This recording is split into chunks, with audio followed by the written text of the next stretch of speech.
tháng 5 năm 1969, giữa rừng núi Thừa Thiên, Huế, quân đội Mỹ tung gần 2.000 binh sĩ, cùng bom, pháo và trực thăng, chỉ để đánh chiếm một ngọn đồi không tên trên bản đồ chiến lược. 10 ngày sau, ngọn đồi ấy có tên, không phải do Bộ Chỉ huy đặt, mà do chính lính Mỹ gọi bằng một cái tên lạnh người, Hamburger Hill, đồi thịt băm. Vì sao một cao điểm chưa đầy 1.000 mét lại biến thành cối xay sinh mạng? Vì sao chiếm được đỉnh đồi, nhưng rồi vẫn phải lặng lẽ rút lui? Và điều gì khiến cả nước Mỹ phải tự hỏi, chúng ta đánh ngọn đồi đó để làm gì? Quân giải phóng chào quý vị và các bạn. Đó chính là trận đồi A-bia, phía Mỹ gọi là cao điểm 937, một trong những trận đánh khốc liệt và gây tranh cãi nhất của chiến tranh Việt Nam. Trận chiến diễn ra từ ngày 10 đến 20 tháng 5 năm 1969 tại khu vực Thừa Thiên, Huế, giữa quân đội Mỹ và các đơn vị quân giải phóng miền Nam Việt Nam. Bối cảnh và địa hình.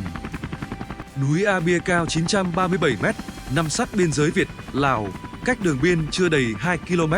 Đỉnh núi gồm 3 mỏm chính, tạo thế chân kiềng, cách nhau khoảng 400 m, thuận lợi cho phòng thủ nhưng là ác mộng với lực lượng tiến công.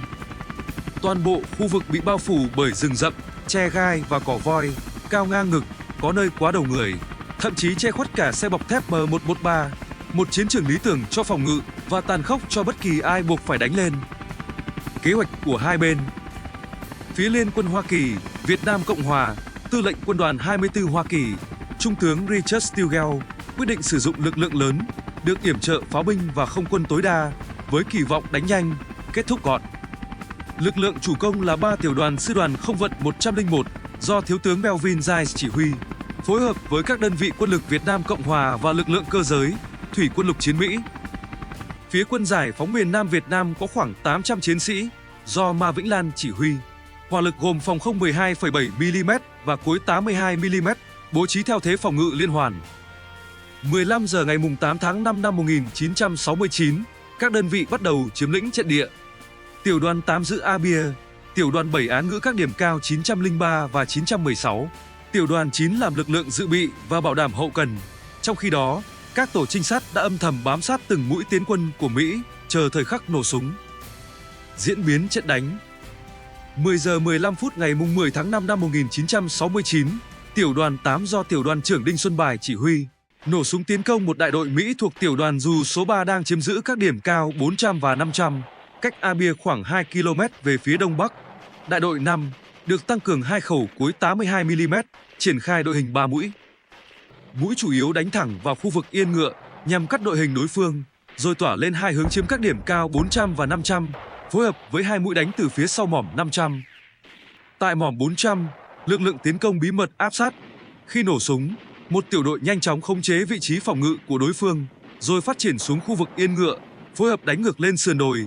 Đòn đánh diễn ra nhanh, tạo được yếu tố bất ngờ trong những phút đầu. Tuy nhiên, ở hướng mỏm 500, mũi xung phong gặp mìn định hướng do Mỹ bố trí sẵn, gây tổn thất và làm đà tiến công bị chững lại. Hỏa lực từ trên cao khống chế khu vực yên ngựa, khiến mũi phát triển lên không thể tiếp tục.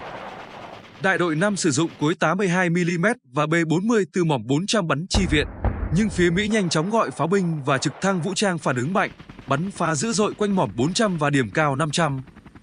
Trước nguy cơ bị tiêu hao trong thế bất lợi, tiểu đoàn 8 chủ động cho đại đội 5 rút về A-bia, tiếp tục củng cố hệ thống chốt phòng ngự theo kế hoạch ban đầu. Cuộc đụng độ diễn ra chưa đầy 1 giờ, nhưng đã gây tổn thất đáng kể cho phía Mỹ và báo hiệu những ngày giao tranh khốc liệt sắp tới quanh đồi A-bia.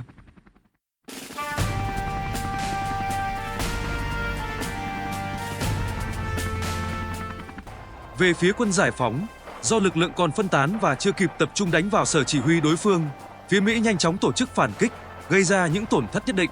Đây cũng là bài học sớm của trận A-bia, khi phi pháo còn làm chủ bầu trời, chỉ một khoảng chậm trễ ngắn cũng có thể làm thay đổi cục diện. Ở hướng tiểu đoàn 7, ngay từ đầu, hỏa lực được tập trung chi viện cho đại đội 1 tiến công điểm cao 903. Trận đánh diễn ra quyết liệt, gây tổn thất đáng kể cho phía Mỹ, buộc đối phương phải điều 6 trực thăng vào chi viện và gấp rút bốc 2 đại đội rút về phía nam. Nhận thấy đã chạm trán lực lượng chủ lực, quân Mỹ lập tức tăng cường cường độ tác chiến. Trực thăng vũ trang liên tục trinh sát và rà quét, biến bầu trời A-bia thành một không gian đặc quánh tiếng cánh quạt và hỏa lực. Ngày 11 tháng 5, Trung tá Hanni cắt cho các đại đội Alpha và Delta trinh sát phía Bắc và Tây Bắc A-bia, trong khi Bravo và Charlie giữ các trục tiếp cận khác. Đến đầu giờ chiều, Mỹ không vận thêm lực lượng xuống các điểm cao 903, 916 và Abia, từng bước mở rộng phạm vi kiểm soát. Phía quân giải phóng điều chỉnh thế trận, tiểu đoàn 7 để lại một đại đội ém quân tại khu vực 903, 916, các đơn vị còn lại cơ động bám sát, chờ thời cơ đánh vào các mũi tiến quân. Khi đại đội Bravo tiến ra bãi đáp trực thăng trên sườn Bắc, họ vấp phải sự kháng cự mạnh trong phạm vi khoảng 1 km. Honeycutt lập tức gọi trực thăng vũ trang AH-1 Cobra yểm trợ khẩn cấp. Tuy nhiên, trong địa hình rừng rậm phức tạp, các trực thăng Cobra đã nhầm lẫn mục tiêu, bắn trúng chính tiểu đoàn 3 trên 187 của Mỹ. Sự cố hỏa lực khiến nhiều binh sĩ thương vong, hệ thống chỉ huy rối loạn, buộc đơn vị này phải rút về lập tuyến phòng thủ ban đêm. Một nghịch lý cay đắng của chiến tranh hiện đại, hỏa lực yểm trợ mạnh mẽ đôi khi lại trở thành con dao hai lưỡi. Các báo cáo liên lạc cho thấy một lực lượng đáng kể của quân giải phóng vẫn hiện diện quanh Abia. Nhận định tình hình ngày càng phức tạp, Honeycutt cho rằng cần tăng cường thêm lực lượng ít nhất ở cấp trung đội, thậm chí một đại đội, để duy trì thế chủ động. Cũng trong đêm 11 tháng 5, lực lượng đặc công của quân khu bất ngờ tập kích sở chỉ huy lữ đoàn dù số 3 tại căn cứ Động Tranh. Sáng hôm sau, phía Mỹ buộc phải điều tiểu đoàn 2 trên 506 từ Ale Thiêm về bảo vệ sở chỉ huy, khiến khu vực phía Bắc Abia tạm thời bỏ trống. Tận dụng thời cơ, Ban chỉ huy Trung đoàn 3 quyết định điều tiểu đoàn 9, do tiểu đoàn trưởng Vượng chỉ huy, cơ động từ khu vực Lam Sơn lên bãi ổi, trong khi tiểu đoàn 8 tiếp tục củng cố và giữ vững trận địa chốt Abia. Trong 2 ngày 11 và 12 tháng 5, Honeycutt nỗ lực sắp xếp lại đội hình, chuẩn bị cho một cuộc tấn công phối hợp dự kiến ngày 13 tháng 5. Tuy nhiên, địa hình rừng núi hiểm trở, tầm quan sát hạn chế và sự kháng cự liên tục của quân giải phóng khiến kế hoạch gặp nhiều trở ngại. Đáng chú ý, một bộ phận của đại đội Delta rơi vào khe núi lầy lội ngày 12 tháng 5 và chịu tổn thất đáng kể trong những ngày tiếp theo. Trưa 13 tháng 5, Đại tá Kirby, chỉ huy lữ đoàn dù số 3, quyết định đánh từ phía nam lên Abia, nhằm cắt đứt hướng chi viện từ Lào và giảm áp lực cho lực lượng Mỹ đang bị ghim chân trên sườn núi. Đại đội Bravo được trực thăng vận lên điểm cao 916, trong khi phần còn lại của tiểu đoàn phải hành quân bộ từ khu vực cách Abia khoảng 4 km, quãng đường ngắn trên bản đồ nhưng đầy thử thách trong rừng rậm. Dù dự kiến tiểu đoàn 1 trên 506 có thể chi viện từ sáng 15 tháng 5, thực tế đại đội Bravo phải đến ngày 19 tháng 5 mới có thể tham chiến do địa hình gần như không cho phép cơ động. Đến 12 giờ trưa ngày 13 tháng 5, một đại đội quân giải phóng phát hiện tốp lính Mỹ ẩn trong hố bom tại khu vực Yên Ngựa, đang quan sát lên đỉnh Abia. Khoảng 20 phút sau, lực lượng Mỹ tiếp tục tập trung thêm dưới mỏm Yên Ngựa, chuẩn bị triển khai đội hình tiến công. Khi lực lượng Mỹ bắt đầu rời hố bom tiến lên, quân giải phóng chủ động nổ mìn sát thương, đồng thời bộ binh xung phong đánh thẳng vào mũi đi đầu, trong khi cối 82mm bắn chặn phía sau, cắt đứt đường rút. Đội hình Mỹ nhanh chóng rối loạn, phải rút chạy theo triền đồi. Đại đội 1, tiểu đoàn 2 trên 501 bị loại khỏi vòng chiến. Ngay sau đó, phía Mỹ dùng trực thăng vận 2 đại đội xuống chân điểm cao Abia để thu gom thương binh và tử sĩ. Tuy nhiên, trước trời tối và nguy cơ hỏa lực tiếp diễn, lực lượng này buộc phải rút lui. Một đợt phản kích được chuẩn bị kỹ lưỡng đã kết thúc chóng vánh. Sau trận đánh của đại đội 6 tại Abia, phương án tác chiến của quân giải phóng được khẳng định là phù hợp. Trước các đợt phản kích liên tiếp của Mỹ vào Abia 903 và 916, Ban chỉ huy quyết định giữ vững thế trận, tiểu đoàn 8 tiếp tục chốt giữ Abia, tiểu đoàn 7 giữ điểm cao 903, tiểu đoàn 9 cơ động hoạt động tại khu vực Ale Thiêm, Ale Lốc. Lực lượng đặc công liên tục tập kích sâu vào các vị trí đóng quân và sở chỉ huy của Mỹ.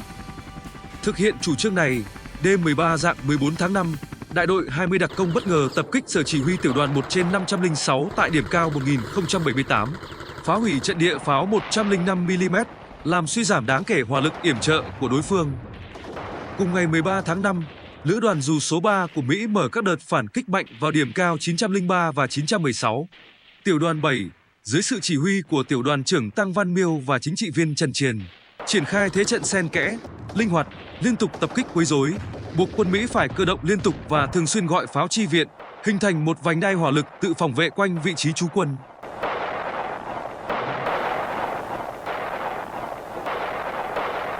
Ngày 14 tháng 5, quân giải phóng tổ chức một phân đội hỏa lực hỗn hợp gồm B40, B41 cùng cối 60mm và 82mm, bất ngờ đánh vào đội hình một đại đội Mỹ đang cơ động cách điểm cao 916 khoảng 2 km về phía đông. Hỏa lực chính xác khiến đội hình Mỹ rối loạn, buộc đối phương phải dừng lại củng cố thế trận. Sau 2 ngày 13 và ngày 14 tháng 5, Mỹ liên tục dùng bom và pháo mở đường. Họ tung tiểu đoàn 1 trên 506, chia làm 2 mũi, mở cuộc tiến công trực diện nhằm chiếm Abia. Ở hướng đông nam, hai đại đội Mỹ phản kích nhưng nhanh chóng bị đại đội 6 quân giải phóng ghìm chặt tại khu vực yên ngựa bằng bãi mìn và hỏa lực cối. Khi vượt qua được yên ngựa và tiến sát khu vực đỉnh, lực lượng Mỹ lọt vào trận địa phục kích của bộ binh quân giải phóng. Bị đánh ở cự ly gần trong rừng rậm, họ buộc phải rút xuống chân điểm cao, gọi pháo binh và không quân chi viện, một kịch bản quen thuộc nhưng không tạo được đột phá. Nhận định lữ đoàn dù số 3 Mỹ đang dồn toàn lực chiếm Abia. Từ ngày 15 tháng 5, tiểu đoàn 8 tranh thủ từng khoảng lặng giữa các đợt oanh kích để đào hầm, mở rộng tuyến chốt sang sườn Tây Bắc, tránh hướng pháo Mỹ thường bắn từ Đông Bắc. Hệ thống công sự được xây dựng nửa nổi, nửa chìm, gồm hầm ngủ và hầm chiến đấu nhiều tầng, liên hoàn. Cơ quan trung đoàn và các đơn vị luân phiên lên Abia hỗ trợ củng cố trận địa. Nhờ đó, lực lượng quân giải phóng bám trụ vững chắc dưới bom pháo, giữ vững điểm cao và đẩy lùi nhiều đợt tiến công liên tiếp. Phía Mỹ huy động bom napalm, súng phun lửa và pháo không giật, nhưng tốc độ tiến quân vẫn hết sức chậm. Mỗi công sự chiếm được đều phải trả giá bằng tổn thất. Song song đó, các đơn vị quân giải phóng liên tục đánh vào bãi đáp trực thăng, gây thiệt hại cho nhiều máy bay, dù chỉ sử dụng vũ khí bộ binh và súng phóng lựu. Sau 3 ngày bị chặn đứng, quân Mỹ buộc phải điều chỉnh chiến thuật, vừa tăng cường phi pháo đánh phá trận địa chốt, vừa dùng lực lượng cấp đại đội đánh chiếm các điểm cao 916 và 900 nhằm bao vây, cô lập tiểu đoàn 8 trước khi tổ chức đợt tiến công quyết định lên Abia. Trưa ngày 15 tháng 5, trực thăng Mỹ đổ đại đội Bravo, tiểu đoàn 1/506 xuống điểm cao 916. Đồng thời hai tiểu đoàn khác tiến công từ hướng điểm cao 900, phối hợp lấn dần về Abia, kết hợp với tiểu đoàn 2/501 phản kích. Hai bên giằng co quyết liệt suốt 2 ngày. Phía Mỹ liên tục thay quân, trong khi lực lượng quân giải phóng hao mòn dần, hầm hào sụt lở, không kịp củng cố. Một số chốt của tiểu đoàn 8 lần lượt bị đánh chiếm, đặc biệt ở hướng đại đội 8. Tuy vậy, Abia vẫn chưa bị chiếm. Trước sức ép ngày càng lớn, tiểu đoàn 8 bị cắt rời khỏi đội hình trung đoàn. Ban chỉ huy tiểu đoàn khẩn trương điều chỉnh thế bố trí. Đại đội 6 tiếp tục giữ hướng Bắc, đại đội 7 rút về tăng cường điểm cao 991, đại đội 5 bổ sung cho chốt đại đội 8, phần còn lại làm lực lượng dự bị. Cùng lúc, tiểu đoàn điện báo về trung đoàn, tình hình rất khó khăn, thương binh không chuyển được, đạn dược thiếu, không còn lực lượng cơ động, chỉ có thể giữ đến sáng ngày 17 tháng 5. Trong khi đó, lữ đoàn dù số 3 Mỹ dần rơi vào thế bị động. Từ lối đánh lùng sục, tìm diệt, họ buộc phải chuyển sang đánh chiếm mục tiêu cố định, đúng theo ý đồ của quân giải phóng.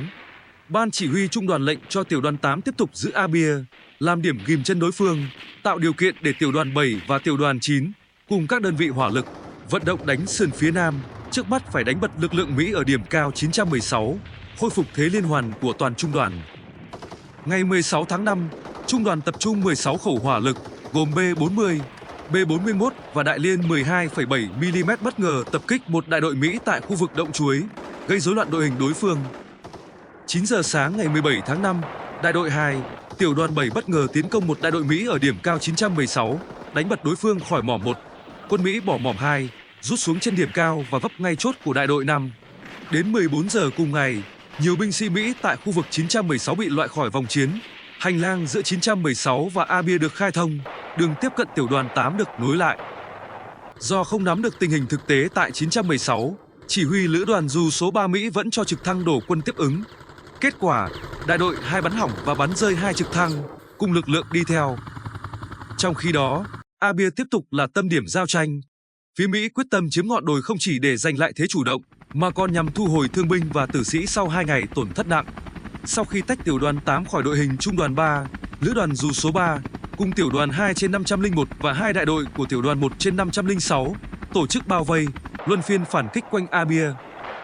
Lúc này, quân Mỹ không còn tổ chức những đợt tiến công lớn, mà chuyển sang chiến thuật sóng liên hồi, liên tục gây sức ép nhằm bào mòn thể lực và tinh thần, buộc lực lượng phòng ngự phải rút bỏ trận địa. Trong 2 ngày 16 và 17 tháng 5, pháo binh Mỹ dọc đường số 12 bắn dồn dập về Abia, trong đó có cả đạn gây kích thích, làm gia tăng áp lực tâm lý cho lực lượng chốt giữ.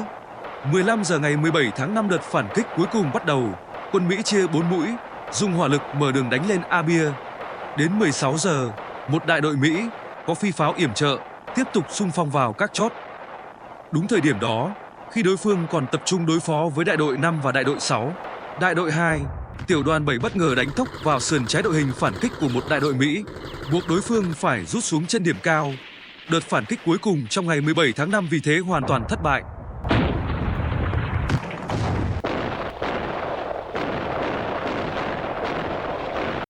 Bị cầm chân suốt 5 ngày, các chỉ huy Mỹ buộc phải xây dựng một kế hoạch tiến công quy mô hơn cho ngày 18 tháng 5. Theo phương án này, tiểu đoàn 1 trên 506 đánh từ phía Nam, tiểu đoàn 3 trên 187 tiến công từ phía Bắc nhằm cô lập và bẻ gãy lực lượng phòng ngự trên Abia. Tuy nhiên, đại đội Delta của tiểu đoàn 3 trên 187 vừa được không vận xuống gần ngọn đồi đã lập tức vấp phải hỏa lực trận đánh, chịu tổn thất nặng, toàn bộ sĩ quan đại đội bị loại khỏi vòng chiến. Từ trực thăng quan sát, chỉ huy tiểu đoàn cố gắng điều phối các đơn vị còn lại mở đợt tiến công cuối cùng. Nhưng một cơn mưa lớn bất ngờ khiến hiệu quả yểm trợ đường không suy giảm nghiêm trọng, buộc chiến dịch phải tạm dừng. Tiểu đoàn 3 trên 187 một lần nữa rút xuống núi. Ở hướng Nam, 3 đại đội của tiểu đoàn 1 trên 506 tiến công điểm cao 900 cũng gặp sự kháng cự quyết liệt và không đạt mục tiêu. Sau một tuần tổn thất nặng nề, cùng áp lực ngày càng bất lợi từ dư luận và báo chí, phương án dừng các cuộc tiến công được đưa ra thảo luận nghiêm túc. Cả tư lệnh quân đoàn lẫn tư lệnh Bộ Chỉ huy Quân sự Mỹ, tướng Creighton Abrams, đều tỏ ý ủng hộ. Tuy nhiên, các chỉ huy tại chỗ lo ngại việc rút lui sẽ bị xem là mất thế chủ động trước một lực lượng đối phương nhỏ hơn. Vì vậy, Thiếu tướng Giles quyết định tiếp tục chiến dịch, điều 3 tiểu đoàn mới vào thay thế các đơn vị đã suy yếu. Riêng tiểu đoàn 3 trên 187 chịu thiệt hại đặc biệt lớn, khoảng 320 binh sĩ thương vong, chiếm hơn 60% quân số ban đầu. Ngày 2 tháng 4, chỉ huy đại đội và 8 trên 12 trung đội trưởng không còn khả năng tiếp tục chỉ huy. Đêm 18 tháng 5, lực lượng quân giải phóng bắt đầu rút khỏi núi Abia, chỉ để lại một bộ phận nhỏ nghi binh, nhằm đánh lạc hướng và giữ chân đối phương. Sang ngày 19 tháng 5, quân Mỹ không vận 2 tiểu đoàn bộ binh xuống các bãi đáp ở đông bắc và đông nam ngọn núi, nhanh chóng cơ động lên sườn núi, chiếm lĩnh các vị trí xuất phát tiến công cho ngày hôm sau. Trong khi đó, tiểu đoàn 1 trên 506 tiếp tục ngày thứ 3 liên tiếp bảo đảm an toàn cho điểm cao 900, hướng then chốt phía nam Abia. Đến 10 giờ sáng ngày 20 tháng 5, Lữ đoàn dù số 3 Mỹ tung 4 tiểu đoàn đồng loạt tiến công đồi 937, trong đó có 2 đại đội của tiểu đoàn 3 trên 187, được tăng cường bởi đại đội Alpha, tiểu đoàn 2 trên 506. Trước khi bộ binh xung phong, khu vực đỉnh đồi hứng chịu 2 giờ không kích và 90 phút pháo kích liên tục, khiến phần lớn thảm thực vật bị san phẳng.